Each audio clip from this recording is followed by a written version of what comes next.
I learned in the United States, this one. You can tell because it's talking about state troopers and miles. That's how you know that it's coming from the United States. And I heard about this senior citizen who just got a brand new Corvette. He took it to the freeway. He was driving at 80 miles an hour. And all of a sudden he saw, the siren for the police behind him. And, instead of stopping, he actually pushed the gas and he took off at 100 miles an hour. And then he looked behind and still the lights and the sirens were getting closer and closer. So he stopped. The police officer came to his side and says, I'm very sorry, officer. I didn't know what I was thinking. So sorry. And the state trooper said, look. It's Friday, 4 p.m. My shift ends in 30 minutes. So if you tell me a reason why you were speeding that I never heard before, I will let you go. The guy think for a minute and said, look, many years ago, my wife ran away with a state trooper. I thought you were going to bring her back. The guy said, have a wonderful weekend, sir. I want to talk to you today about emotional wellness. Whew. The inspiration for this sermon comes from a very personal place, emotional wellness. And we're talking about this with some of you. I just came back from a vacation, and this was a long awaited vacation, okay? My wife and I have been planning this for a long time because we're going with other family. They have a son, which is the same age of my son. They are actually best buddies at school. So we were planning to go together. And it was great. We finally went, we drove together, we were having a great time, going to baseball game, doing things. It was a fantastic experience. Until one night, no, no, Joanne, it's not going where you think. Until one night, we were having dinner, right?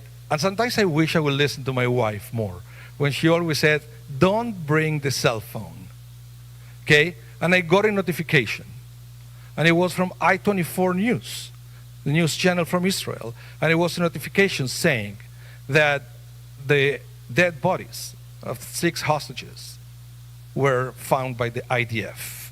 No more information at the time, but my heart started to race fast. And then, of course, the news were confirmed that the bodies corresponded to Eden Yerushalmi, Carmel Gat, Almog Sarusi, Alex Lobanov, Ori Danino, and of course, Hersh Goldberg Polin. And I'm telling you this because all of a sudden, and I had a flood of emotions going through me. And I don't know if you remember where you were when that news came to you.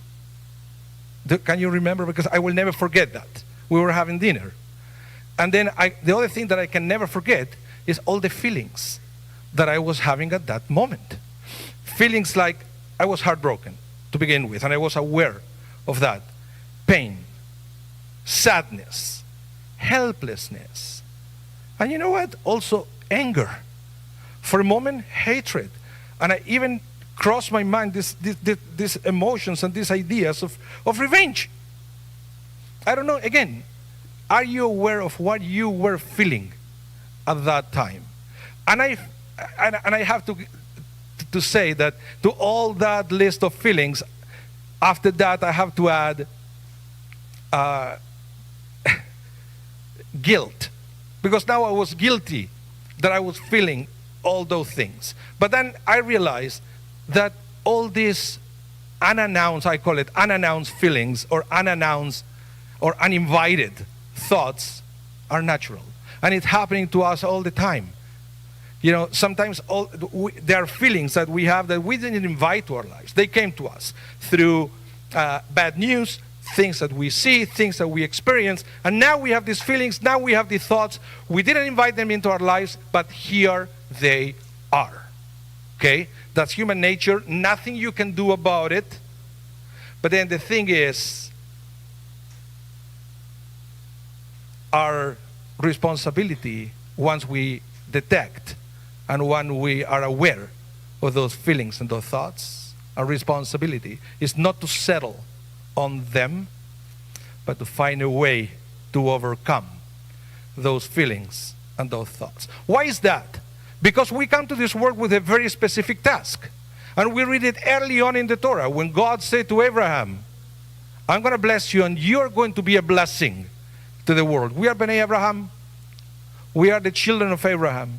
So we have a mission which is to be a blessing.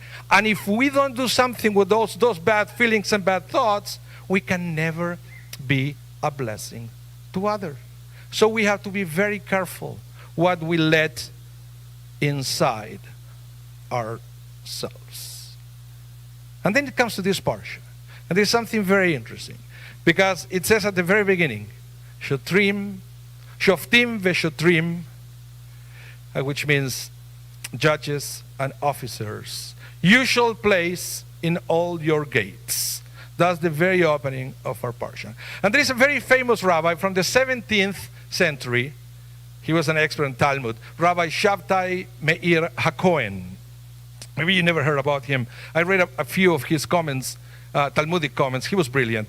And he was saying that these invitations of having judges and officers in our gates, he said, of course, back in the day, was talking about real brick and mortar cities, okay?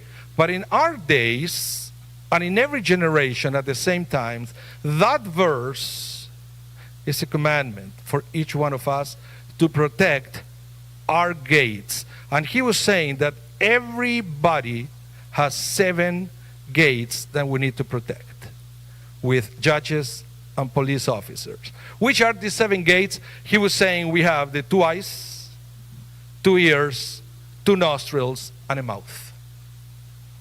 And what he was saying is we have to be very careful what we let in. We have to judge everything that we hear, everything that we experience. And then once we realize that certain things are not good for us, right? We have a verdict, then you need to enforce that. Having the verdict is not enough. You have to find ways to enforce us and to keep those feelings, those thoughts in the outside. Now, this is very interesting because, again, knowing that something is bad is not the same as doing something about it. Back to the moment when I heard the news, we pretty much felt the same thing. But what we did, and I didn't realize that about later, we started to talk about it.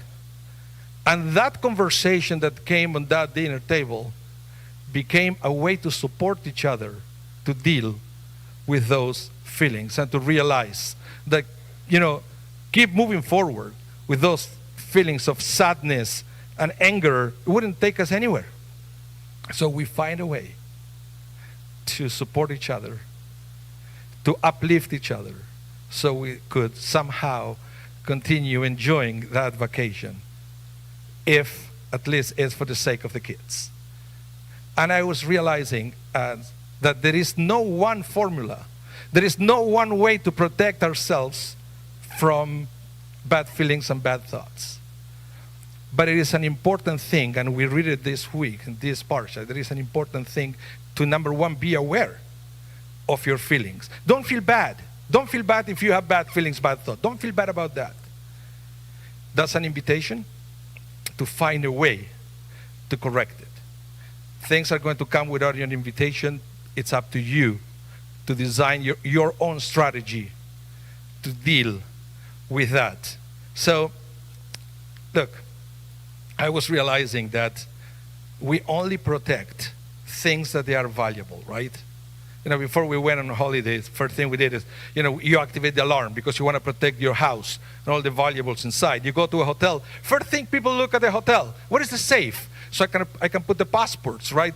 And the cash, because they're valuable. You are even more valuable than that. You are special, you are unique. So we have the obligation to protect ourselves against all these toxic feelings, that all they do is to stop us from continuing being a blessing to others. Shoftim v'shotrim. You should judge and you should do something about it, so we can all continue to be a blessing to everyone around us. Shabbat Shalom.